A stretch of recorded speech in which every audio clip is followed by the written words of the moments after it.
Hello everyone and welcome back to another IELTS writing lesson. My name is David, course creator of IELTS 7+.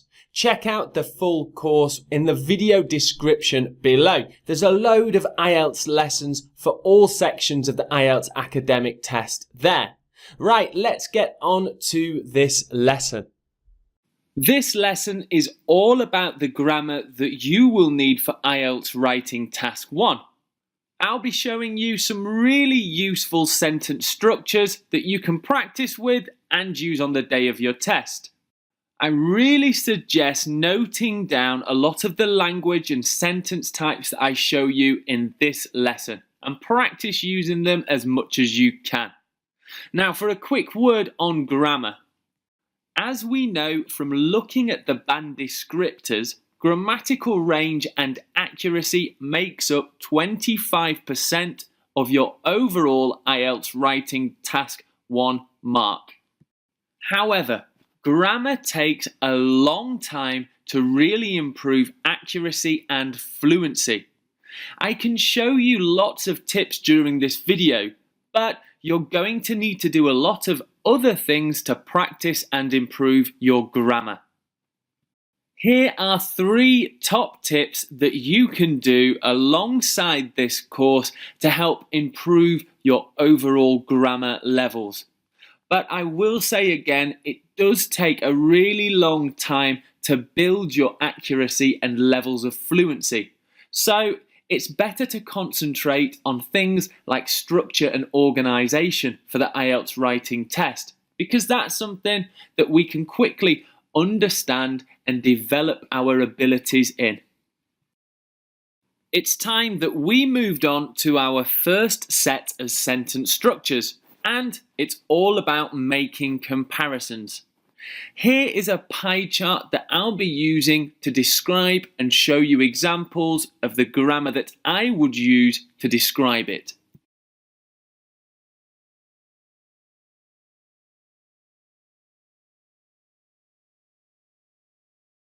Here is sentence structure 1. Let's take a look at some examples. We can clearly see that taxis were more popular than walking by 6%. Riding the bus was less popular than driving a car, which was the highest voted mode of transport. Here is the second structure. More people preferred riding a bicycle than taking the bus. And here's example 2. We can see that less people enjoyed riding trains than driving cars. Here is a bar chart.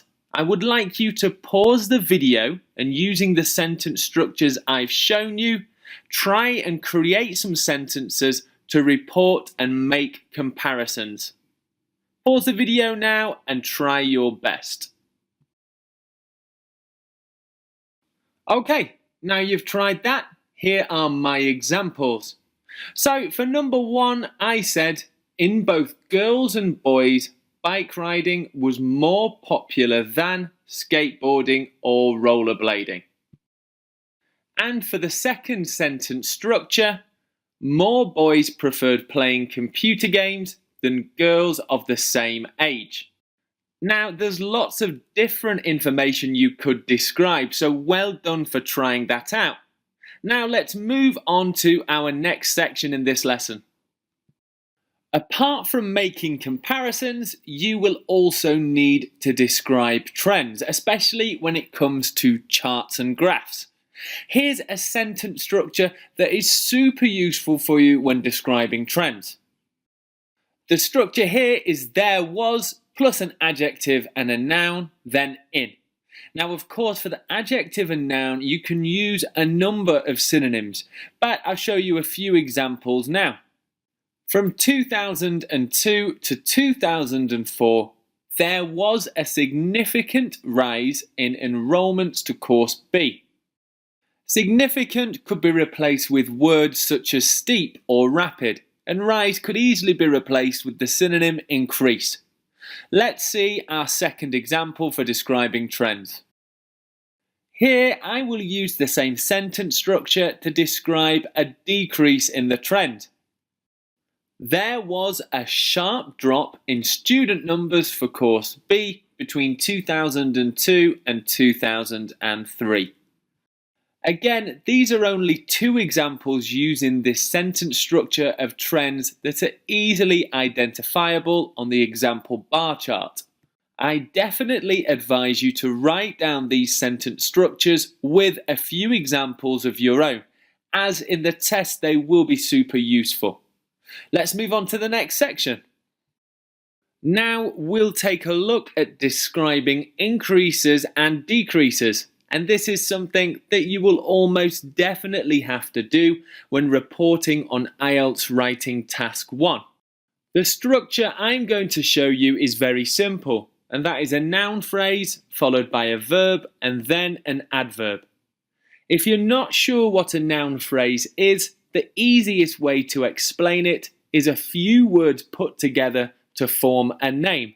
The example here, playing music. We aren't talking about doing this thing, we're naming it as an activity, which makes it into a noun phrase. Here's my example. From 2006 to 2010, playing music climbed steadily to 26% of owners using this feature. Of course, for the verb and adverb, there are many different synonyms that you could use, and you may remember some from our last lesson on vocabulary. Let's see another example with some different synonyms used.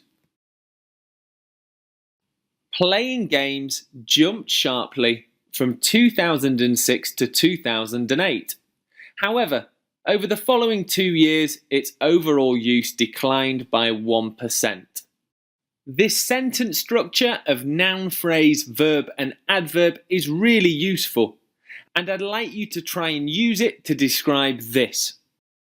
There may not be one exact correct answer for this, as you could use a number of different noun phrases, verbs or adverbs. Try and describe it, and if you can, also say what dates it happened between.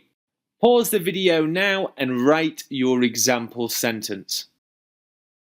Okay, as I said, there is not one definitive answer for this, but I'm going to show you a few examples that I have made. Shopping online increased significantly between 2006 and 2016. Did you manage to write something similar to this? Here is my second example. Online shopping grew considerably over 10 years, from 2006 to 2016. There is a lot of lessons that we could do about grammar, and it could be in itself a huge course. But as I said, I wanted to give you ideas and sentence structures that you could use right away. Note them down and practice using them as much as you can, because I'm sure you'll be able to use them in the IELTS writing test. See you in the next lesson.